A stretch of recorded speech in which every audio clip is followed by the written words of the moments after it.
Shall we call it? Okay. Good evening. We'd like to call the meeting to order and welcome everyone. This meeting is being held in accordance with the schedule of meetings adopted at the organizational meeting held on January 6, 2021. This meeting was moved from July 19th to this evening and re-advertised on July 1st, 2021. Adequate notice of this regular meeting of the Kenilworth Board of Education has been provided to the Home News Tribune, the Star Ledger, the local source. A copy has been filed with the Kenilworth Borough Clerk, posted in the Board Office, the Borough Hall, and the Brearley and Harding Schools, as is provided by the Open Public Meetings Act. Please rise and join us to salute the flag. Pledge allegiance to the flag of the United States of America and to the republic for which it stands, one nation, under God, indivisible, with liberty and justice for all.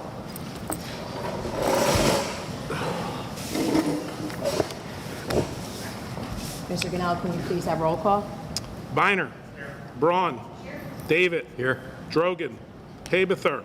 Jankowitz. Ladati. Panici. Here. Zimmerman. Here. We have quorum. Receiving of the minutes. Can we please have a motion to accept the minutes from June 7th, 14th, and 23rd? Second? Okay, motion made by Mrs. Zimmerman, seconded by Mr. Biner. All those in favor of receiving the minutes, please say aye. Aye. Very good. Reading and acceptance of monthly correspondence. Mr. Ganello, do we have any this evening? Yes, we have several items. We have a letter dated June 15th from Mr. Arlington and Dr. Panici to Governor Murphy and the state legislators regarding repeal of Executive Order 175, which mandated mask wearing in the public schools. We have a letter to myself from Mrs. Phillips and to members of the Board of Education regarding her retirement reception that the board held in June. We have a letter dated June 15th from New Jersey School Boards Association to Dr. Panici regarding New Jersey School Boards Association services and dues. I have a letter dated July 2nd from Darrell Palmieri to Mr. Arlington regarding authorization of the superintendent's merit goals and achievement of such goals. That concludes public correspondence. Thank you, Mr. Ganello. Can we please have a motion to accept the monthly correspondence? Second? Okay. Motion made by Mrs. Braun, seconded by Mr. Biner. All those in favor of accepting the public correspondence, please say aye. Aye. Thank you. Superintendent's report and presentation, Mr. Arlington. Sure. Thank you.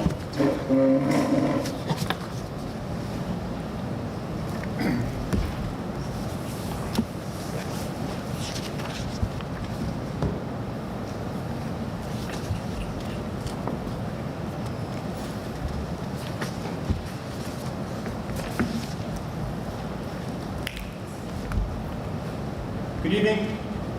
There's a great deal of energy and hustle and bustle in our buildings this summer as a result of some new and expanded summer programming. And now that we're up and running, I wanted to share an outline of those programs. So using a combination of local funds and federal ESSER monies, we've tried to create a wide scope of programs with an eye on scooping up as many students as possible to participate and also target instruction around assessment data and student-centered experiences. Great examples in play is at Brearley's middle school program. We wanted to create a program that would allow students the opportunities to socialize with their peers, work with teachers on a number of different hands-on projects, and have fun. It is summer after all. The program runs for 3.5 hours, Monday through Thursday, throughout the month of July. The program was open to all middle school students and strongly encouraged for those who failed a course. On average, this is pretty impressive, about 65 students are participating daily. While there are core academic experiences in ELA and math, there are also team-building exercises and opportunities for social interaction. Really important, there are some students entering 8th grade who have yet to be at Brearley because they may have been virtual last year. So this kind of early jump start in learning the building probably will yield disposition for them come September, make them more available for learning. And so those sort of incidental benefits of the program shouldn't be put under erasure. We kicked off the program with a fun-filled orientation. Students rotated to different classrooms where they participated in icebreakers and crafts, and the day ended with the students breaking up into small groups for a scavenger hunt around the school building. Harding's ESEA program runs from it started at the end of June, runs till the end of July, Monday through Thursday, 9 to 11. There are classes for rising kindergarten through third grade, plus one rising fourth grade class for select students. The total number of gen ed students participating is 45 with 10 teachers. The rising K-3 classes include both students with and without IEPs and are co-taught by a general ed and special ed teacher for a true integrated experience. The main focus of the program is reading readiness for the next grade level. Some teachers are utilizing something called the 95 Phonics Booster Bundle, Summer School Edition, which is a comprehensive phonics and word study program. And additional activities throughout the morning include math and theme-based lessons a la the beach and 4th of July. This is hard to read, but it's spotlighting some of the data teachers are using to track and progress monitor. So you'll see students there, many of whom fall below benchmark in early literacy skills, and so teachers are tracking them in different reading areas, syllable mapping, comprehension, etc. The extended school year program at Harding School is our special ed program, runs parallel to Harding's gen ed program. Our extended school year has 24 students. This is really exciting. 7 of those students attend the gen ed program for the first 2 hours of the day, right, to integrate with their gen ed peers. And then the second half of their day, they work on maintaining skills outlined in their IEPs. Just as a reminder, I'm sure you know, extended school year is for those students whose IEP team determines that they need those summer experiences to prevent regression. So we're not looking for students to master new skills per se in ESY, but rather to prevent the loss of any skills or dispositions they may have mastered throughout the school year. Those students who don't participate in the special ed program are in one of the 3 self-contained classrooms, which are individualized and function similar to their year-round programs. All in all, these programs provide students with ongoing year-round learning aimed at sharp skills in a low-stakes, playful environment. I'm appreciative of the support of the leadership team members, particularly Mr. Davies, Mr. Bobnowski, Ms. Kukolo, for designing programs that are more creative and innovative than in years past, particularly the middle school program. Also, thank you to the teachers that agreed to take on this summer teaching, even after a stressful year, and the students and parents who have committed to attending regularly. While there were parents who chose not to send their children, even after invite, I think we should still celebrate the efforts of those who seized the opportunity to attend. When 65 middle schoolers volunteered to come to school in July, I think that says a lot about the students we have in the program and the program we've developed for them. I hope this gave you sort of a clearer, high-level view of our summer programming and all the happenings occurring in the district. I'm happy to answer Dr. Panici any questions from the board. Any questions for Mr. Arlington regarding summer programs? Okay. Thank you. Okay. As part of my report, I'd like to take this opportunity to share with you the district's stance on critical race theory. But first, as a general reminder, I'd like to suggest all parents or guardians who have specific curricular concerns or questions to please contact me via email or phone. You can also contact one of the building principals or the directors. In this way, we can spend time addressing your specific concerns and ensuring your questions are answered and answered well. Board meetings provide an opportunity for public comment so that the board is in compliance with the requirements of the Open Public Meetings Act. However, it is difficult to answer each question posed thoroughly with the level of detail and nuance that public questions deserve. Too much of a public back and forth also takes away from the primary purpose of public meetings, which is for the Board of Education to do the business of the school district. Therefore, and again, I encourage you to certainly share your thinking, but also to connect with me or a member of my team for more thorough follow-up and information. As our country is grappling with issues of race and racial justice, the exercise has trickled down into our local and school community, and certainly school communities and neighborhoods across America. Topics such as critical race theory, the 1619 Project, and even the treatment of holidays and school calendars have all become lightning rods within community discourse. Understandably, parents would like to know where the Kenilworth Public School District stands in relation to these topics. In the spirit of transparency, I wish to provide full answers to circulating questions on what is and what is not being taught in our schools, and by what means diversity, equity, and inclusion are approached. Preliminarily, what is taught to our students by way of content and skills is largely constrained and predetermined. The State Board of Education establishes learning standards for all students. The curricula within Kenilworth is and must be aligned with these learning standards. They are board approved and publicly available on the district's website. Curriculum guides are public documents. I'm really proud of those documents. They reflect great effort and thinking by our teachers, and they can all be found on kenilworthschools.com. In accordance with the state's learning standards as well as new state law, our curricula does address diversity, equity, and inclusion topics. Here's an example of a law that mandates that. In March of 2021, school districts began to be required to incorporate instruction on diversity and inclusion in an appropriate place in the curriculum of students in grades K through 12 as part of the district's implementation of the New Jersey Student Learning Standards. What New Jersey's public schools are required to teach is aligned to those New Jersey Student Learning Standards. Those too can be found online.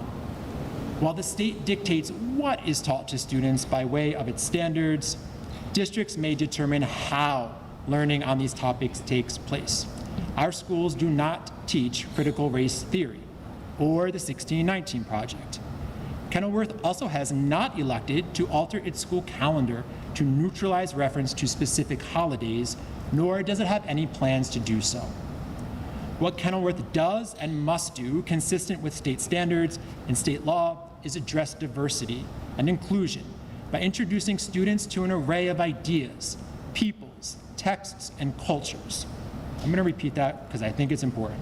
Our schools don't teach critical race theory or the 1619 Project. We introduce students to an array of ideas, peoples, texts, and cultures. This is done thoughtfully and occurs at all levels. Kenilworth uses an educator think tank to review these policies, practices, and procedures by which the district operates. Within the classroom, we use resource materials that are balanced, vary in content, and address major opposing views. The discussion of controversial issues in the classroom must occur in an unprejudiced and dispassionate manner. In this way, we work towards building a school community that embraces diversity and inclusion and is equipped to think critically about related and controversial issues. As educators, we do not indoctrinate students towards any particular viewpoint. We instead, consistent with district policy that has been in effect for more than a decade, encourage fair presentation, open-mindedness, and the free exchange of ideas in a spirit of scholarly inquiry. Those policies that I just referenced are Policy 2240, Controversial Issues, and Policy 2350, Resource Materials, that wisely the board has had in play for, as I mentioned, more than a decade.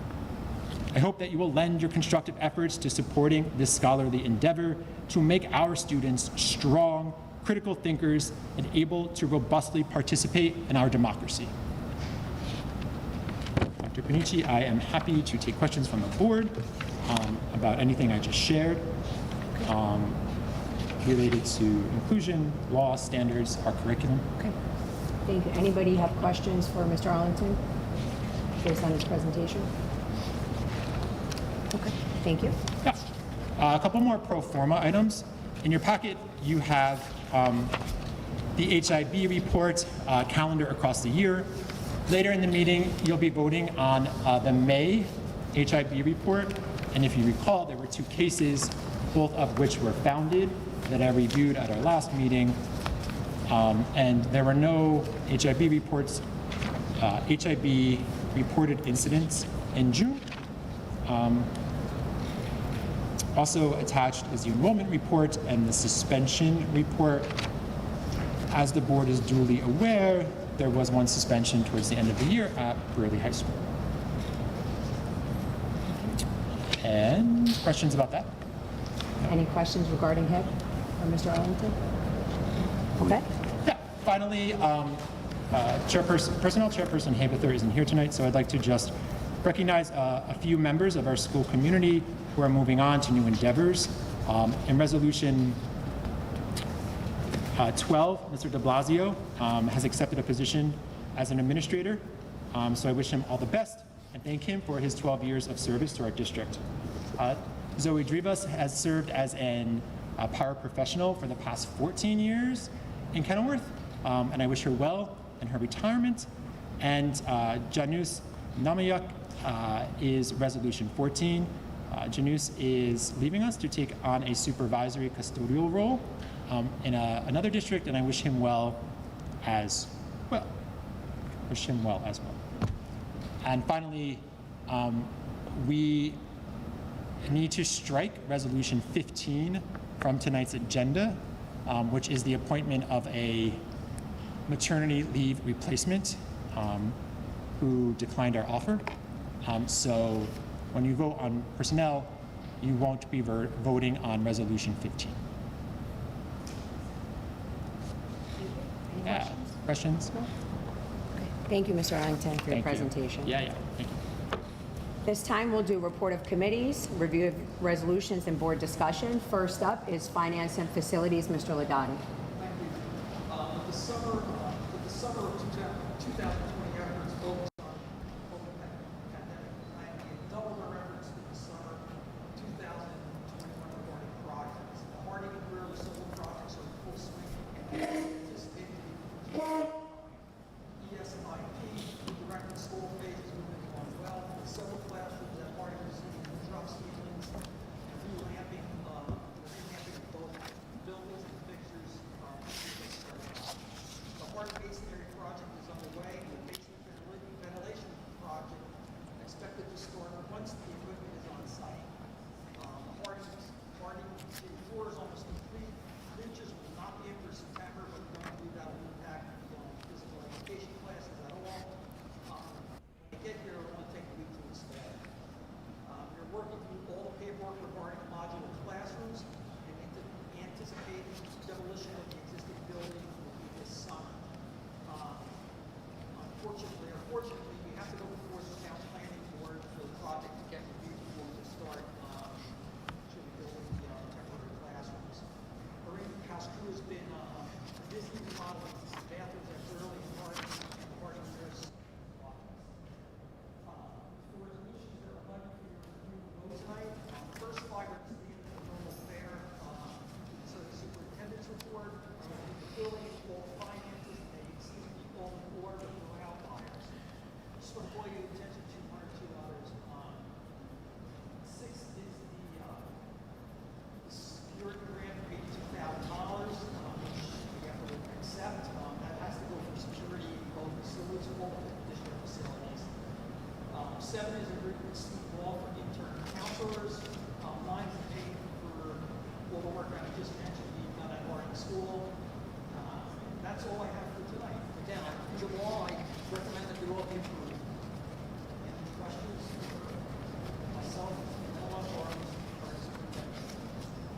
I have one question regarding resolution number 5. Where it was a conference workshop and travel. And we talked about payment and reimbursement in accordance with the board policy. Contraction with the board policy. Does that mean that all of the conference workshops that are listed have compensation, financial compensation tied to them, or some of them sessions that people are taking on their own? Most of these, Mrs. Zimmerman, teachers are being compensated for.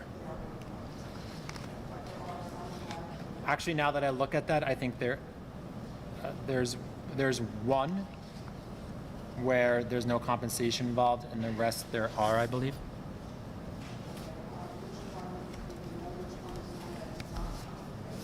the IMSC comprehensive training.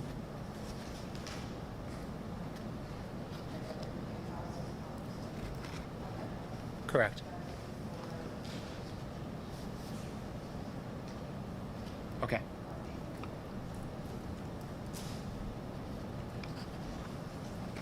Anyone else? Thank you, Mr. Ladati. Next up, Personnel and Management. I'm happy to review the personnel resolutions. At the podium, I just reviewed 12, 13, and 14. 15 we're striking from the agenda. Resolution 16 is a maternity leave replacement for a preschool teacher. Resolution 17 are lead teacher stipends for the 21-22 school year. Resolution 18, I wrote to you about in my Friday update, has to do with medical coverage for ESY and some of our summer programming. 19, 20, and 21 are resolutions aimed at the paying out for unused sick days or vacation days in accordance with those individuals' contracts. Resolution 22 reflects change in salary as a result of graduate coursework. 23, ESY classroom aids. The bulk of 24 you've already voted on, but it's updated here.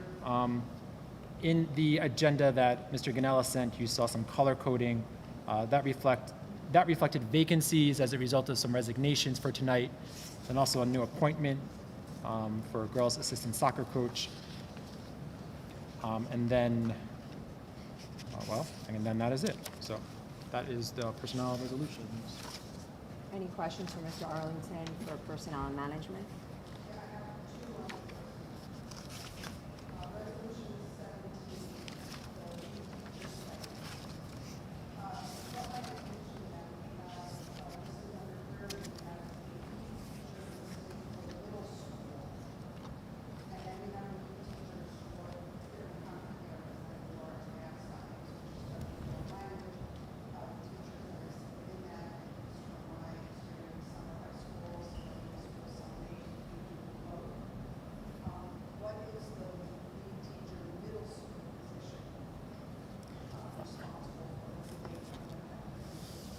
So they work in tandem with the middle school administration. I think that was a new position the last maybe like 2 or 3 years ago that was entered into as part of a sidebar agreement.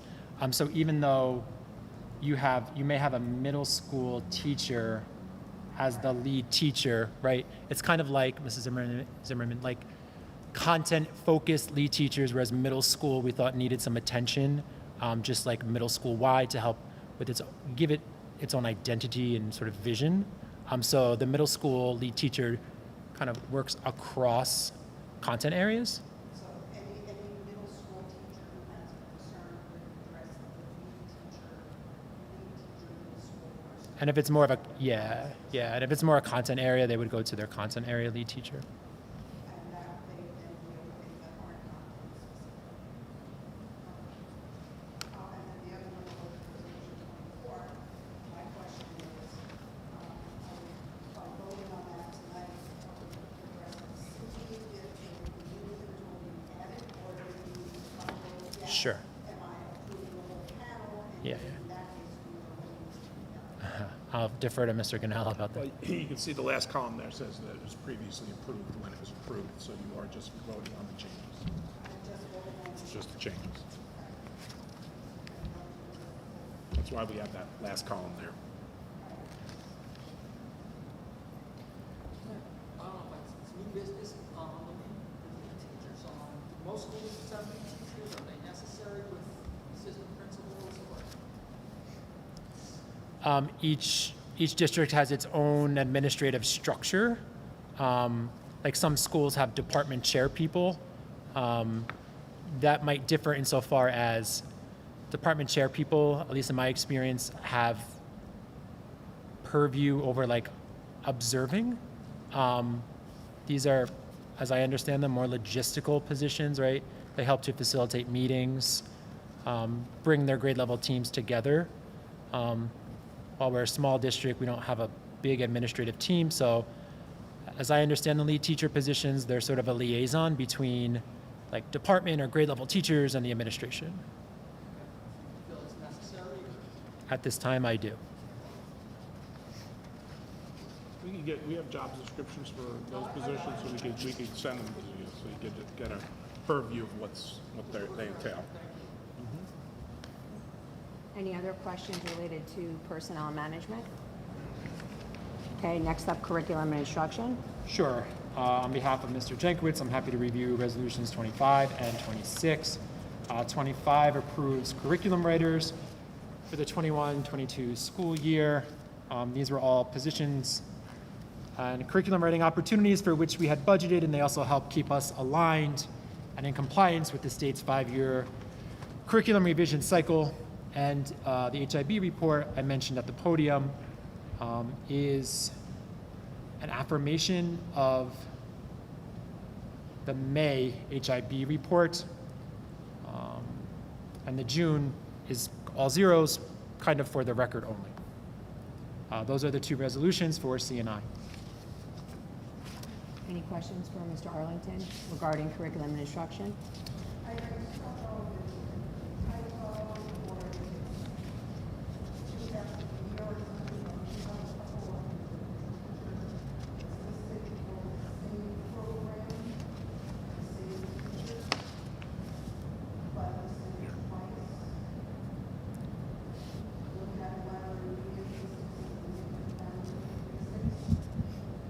Yeah.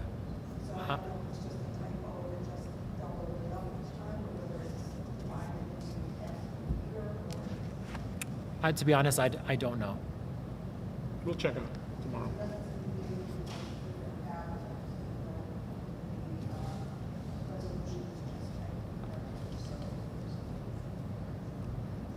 Yeah, I don't know. I'd have to get back to you on that.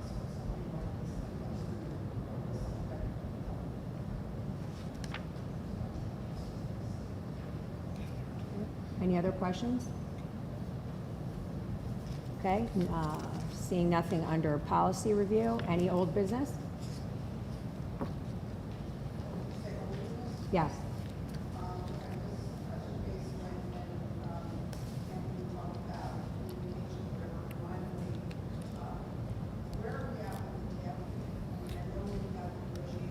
Yeah.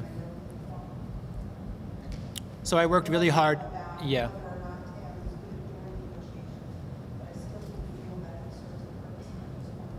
Yeah. I worked really, really hard to get that TAB committee up in the spring, and it didn't happen. At the end of the day, I think people were burnt out from meeting and conversing. It doesn't mean that we couldn't try again, but I had tried multiple times, both getting names of interested people, and then when I got them, it was almost more challenging to find a date and time that worked for admin, teachers. And so in conversation with the KEA, we discussed trying again come the fall. Yeah. So we didn't let it fall by the wayside. It just became a scheduling challenge. So.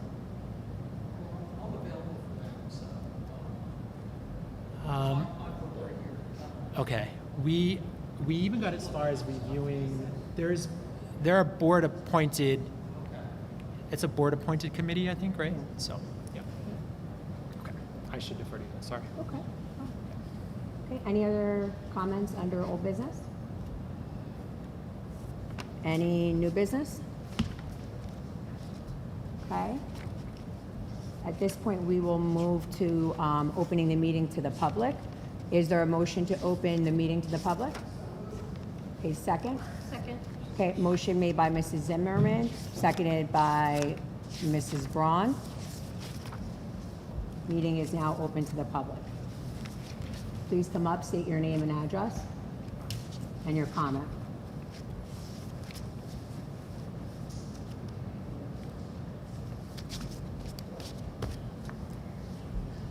Good evening. My name is Laura Koprowski, 574 Cumberland Street in Westfield. I've been teaching 6th grade math and social studies here in Kenilworth for 22 years.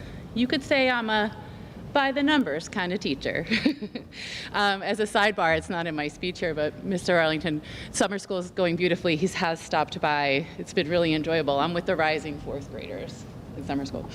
So I'd like to share some important numbers with you here tonight.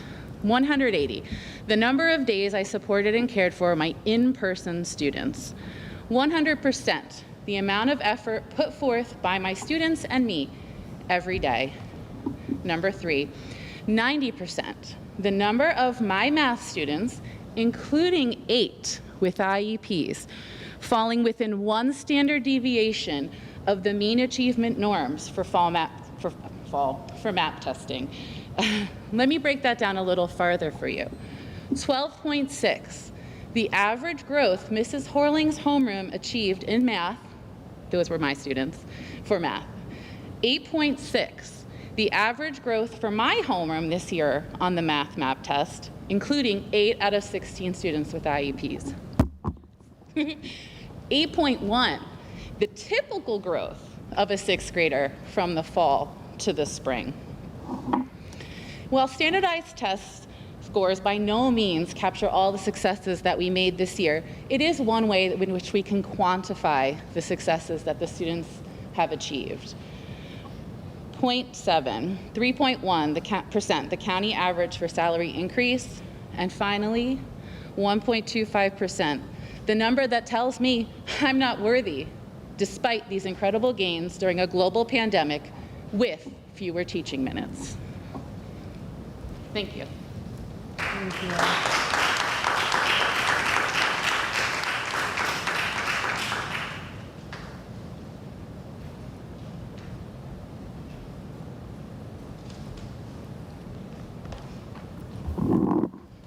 Get this down low enough here. Good evening.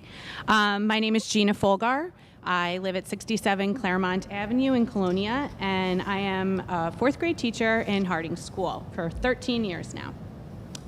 I'm here tonight to talk about my school year as a fully virtual 4th grade teacher. The official school year may have ended, but the lasting impact of this year will not leave my heart or my mind, ever. I had the absolute pleasure of teaching the students that opted to be virtual. Over the course of the year with my students, we became a tight-knit little family of floating heads, as we like to call it. My children showed up each day on Zoom, ready to work, ready to learn. They were continuing learners from day 1 all the way through day 180. They did amazing. They learned and they grew. Each day, we met on Zoom using breakout rooms, Google Classroom, Google Docs, slides, forms, Jamboard, Think Central, Epic Books, ReadWorks, StoryWorks, Generation Genius. You get my drift. None of the work this year came easy, and none of it was anything that we as educators were taught when we received our teaching degrees. What exactly did go into preparing and teaching virtually during a pandemic? I'd be happy to shed some light on that to you. I, along with my fellow virtual colleagues, had to come up with some creative ways to teach our curriculum through a computer. We had to reinvent the wheel. We had to teach ourselves these platforms last summer during the pandemic and throughout the course of this year.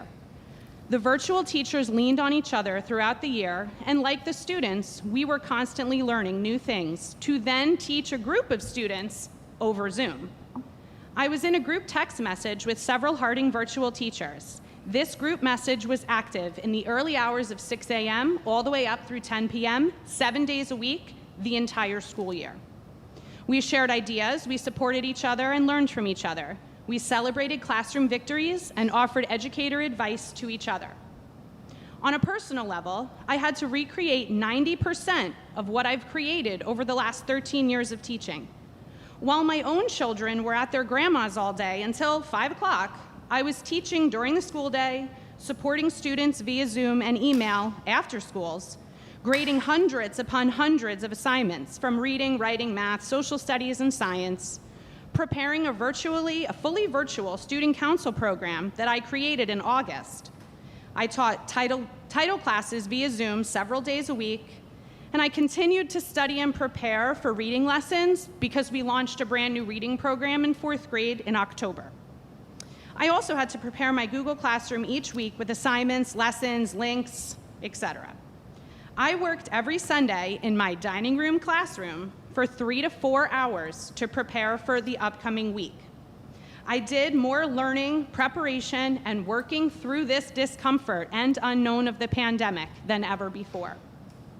On top of all the school things that I'm sharing with you, I'd like to just share one more tidbit of a fully virtual teacher, the importance of the internet.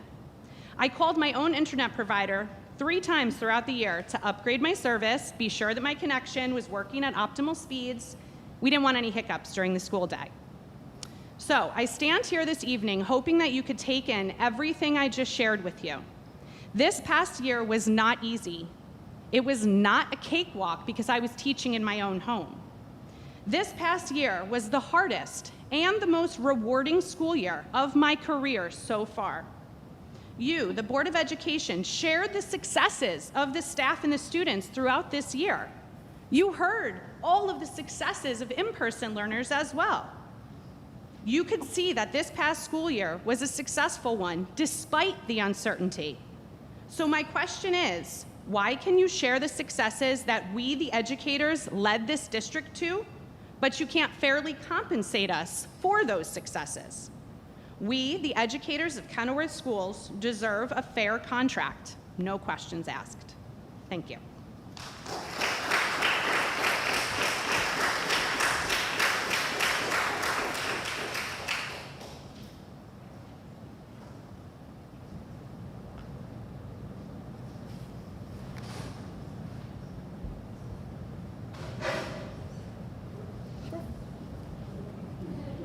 Just come right up, it's okay. Thank you. Hi, my name is Glenn Robertson. I live at 1870 Winding Brook Way in Scotch Plains, New Jersey. In addition to being a Union County resident and a big fan of what you guys have done here at Kenilworth Schools, I'm also the president of the New Providence Education Association. I wanted to offer my congratulations to you guys on the year you had in the past year with getting the schools open as often, as fully as you did, and the successes you've enjoyed. I understand that that's an effort on everyone's part, educators and administrators alike. I understand that in addition to the things that everyone saw, with all the teachers working hard both from home and in the building, and the extra hours administration was putting in, that there were things going on behind the scenes, including a one-year contract that was made, and I can tell you as union leadership, we're often discouraged from making one-year contracts because no one wants to go through collective negotiations more often than they have to. But in this instance, I think that that demonstrated a victory because both the teachers and the administration were able to put their differences aside during a trying year and focus on the children. As someone who's just completed a successful negotiation in New Providence and is an active member of the county education environment who watches what's going on in other towns, I fail to understand what the issue is here in Kenilworth that's making progress on any substantial negotiations moving forward possible, in light of the fact that you've just demonstrated under the most trying conditions you are capable of working together. And I hopefully that will change in the future.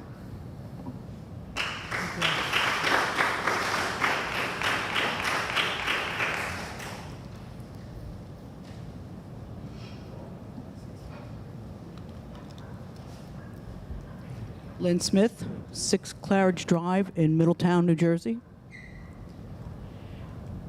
I've been teaching in Kenilworth for 17 years now, and for 10 years, nearly 10 years now, I've been the president of the association. In those 10 years, I've participated in now 4 negotiation sessions, and this one, currently heading into fact-finding, is by far the worst I have experienced. We have gone to mediation before. We have even gone to fact-finding before. But the parties were never as far apart as they are today. And why? I ask myself. I look at what's going on in the school district, and I see us emerging from this pandemic year successfully. Across the country, the pandemic brought newfound respect for frontline workers in all walks of life. New York City, just this past Wednesday, hosted a ticker tape parade to honor their frontline workers. and their educators were among the honorees. You have 212 frontline workers, at my last count, who serve perhaps the most important sector of our population, our children. All of them, as of this month, are now working without a successor contract. What a stark contrast to what's happening in negotiations. And I look at what's going on in Union County. You know, Mr. Robertson just described for us his observation of what's going on in Union County and some much better progress that was just made in New Providence. You know, you get the same reports from the New Jersey School Boards Association as I get from the NJEA, so we all know what the county average settlements are, what kind of settlements have been coming in as our negotiations are ongoing. And again, this data is in stark contrast to what's going on in Kenilworth. We are emerging from a crisis the likes of which none of us has ever seen in our lifetime. None of us ever imagined we would be faced with a working environment like this past year. Your employees were asked to step up to the plate like never before. And the district had a successful year. You have settled a reasonable contract with your administrators who managed this past year, but not with the rest of your employees, not with the ones who did the actual work this past year. You needed your employees to step up to the plate, and they did. Now they need you to step up to the plate in negotiations. At times during this past year, I wondered what it would have been like if this happened to me when I was a student. How would I have emerged from this with continuity in my education and in my growth as a human being?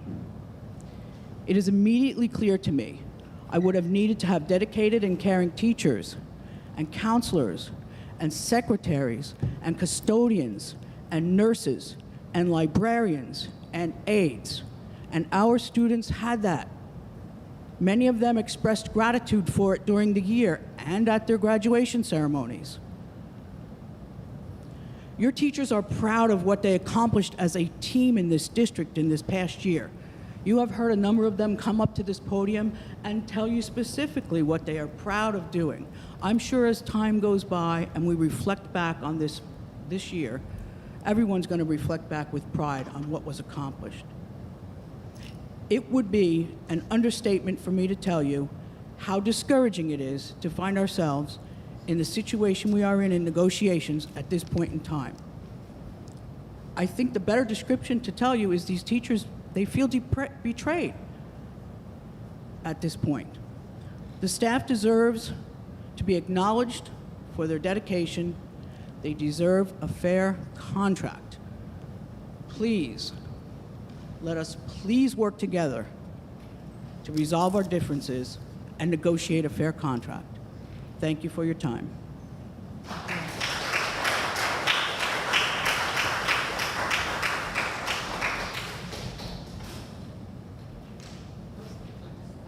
Sure. Do you want to make a comment, Mr. O'Donnell? Good evening. Joe Beeler. I was at last month's meeting, and Superintendent Arlington, I give you somewhat of a thank you for answering my questions that I asked last month on the 1619 project and critical race theory. But sitting at the last meeting and in this meeting, quite frankly, 1.25%, that's rather insulting. I spent a career in the utility industry, and I negotiated contracts with the Utility Workers of America and the Service Employees International unions. Now, let me tell you something. If we walk to the table offering somebody a 1.25% raise, particularly after the year that these folks have gone through, I'd be embarrassed. You should be embarrassed to be in this room with these people right now, offering them 1.25%. So I have a suggestion. Maybe you need to be a little bit more prudent on how you spend the money around here. We got about 7 layers of bureaucracy in a school system that has maybe 900 kids from K to 12. My senior year in high school in ALJ, there were 1,600 kids in the school. We had one principal, one vice principal. The other thing, you have a building out here, $500,000? Really? You got to be serious. $500,000. Again, maybe a little more prudent with how you spend taxpayer money. There might be a little bit more money in the pot that you can give to these fine people. Thank you.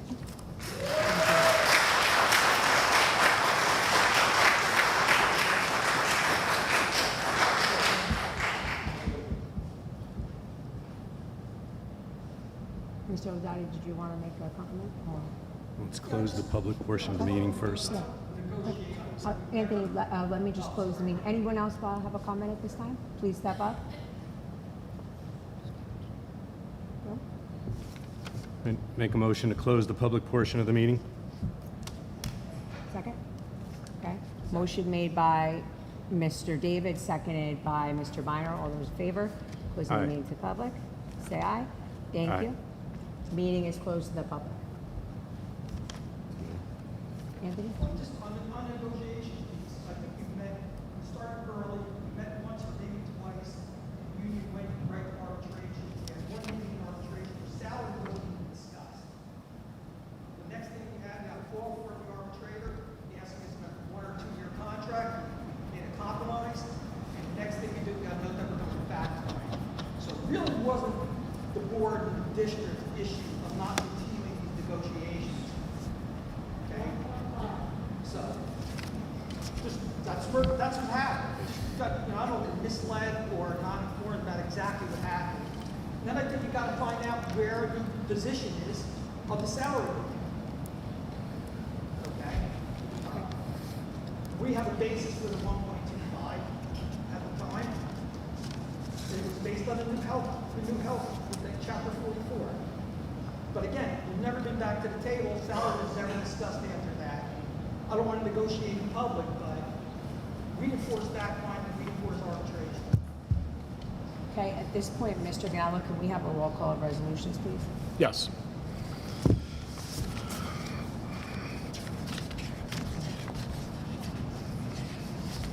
Twenty-six resolutions on the agenda this evening.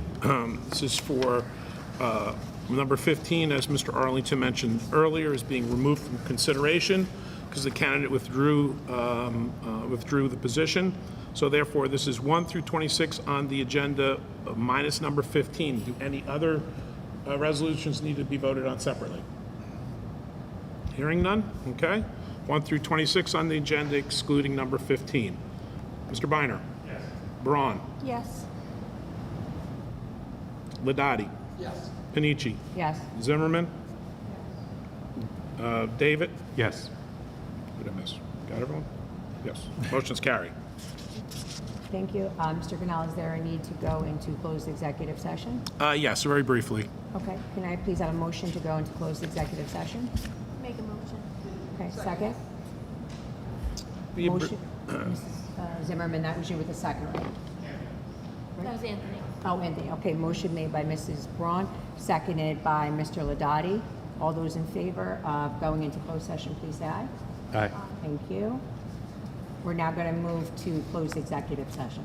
Okay, board is meeting Thank in... you, everyone, for your comments and for attending.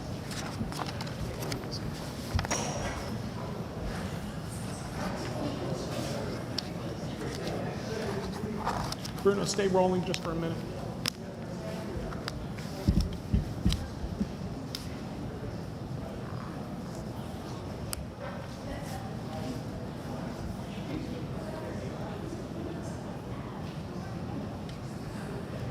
Okay, the Board of Education will meet this evening in private session to discuss the topics of negotiations, which public discussion is being held pursuant to Section 7B and 8 of the Open Public Meetings Act. The matters under discussion will be disclosed to the public as soon as final decisions are made and voted upon. The board will not be returning after closed session this evening to take any action. So therefore, this will end the live stream. Thank you very much.